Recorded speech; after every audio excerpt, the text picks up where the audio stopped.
বাবার সামনে তো খুব ভুজুং ভাজুং বুঝাইছেন, এখন আমাকে বলেন তো আসলে কাহিনীটা কি? আচ্ছা ঠিক আছে, আমি আপনাকে কথাটা সত্যি সত্যি বলি, ঠিক আছে? আপনার বাসার যে রাউটারটা, এটা কিন্তু একটা জট মাল, আপনার একবারে একজন বোকা বানায় দিছে। নিজের লাইন নিজে কাইটা লাইলি। না, ওই যে আমার ইনকামিং একটু ঝামেলা হইতেছিল, বুঝছো? ইন্টারনেট দিয়ে কাজ করতেছে না, বন্ধ হয়ে গেছে। কি বলেন, লাইন নাই? তাহলে রাউটারটা একটু অফ করেন, অফ করে আবার অন করেন, ঠিক হয়ে যাবো। করছি কিন্তু কোনো কাজ হইতেছে না। আমি 10 মিনিটের মধ্যে আপনার সামনে হাজির থাকবো। হ্যাঁ, আসসালামু আলাইকুম। ওয়ালাইকুম আসসালাম। ইন্টারনেটের ঝামেলা হয়েছে না? আমার মনে হচ্ছে ইদানিং একটু বেশি ইন্টারনেটের ঝামেলাটা হয়, তাই না? এই বাড়িতে একটা মাইয়া আছে, মায়াটাও তোর পছন্দ হয়েছে, তাই না?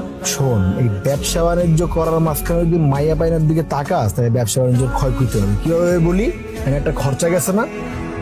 আপনি কি আমার সাথে কথা বলতেছেন? খুব আমার বাসায় ঘুরঘুর করা হচ্ছে না? না, আপনি যে বুঝতে পারতেছেন এটা আমি বুঝতে পারতেছি। আপনি চেনেন আমার বাবাকে?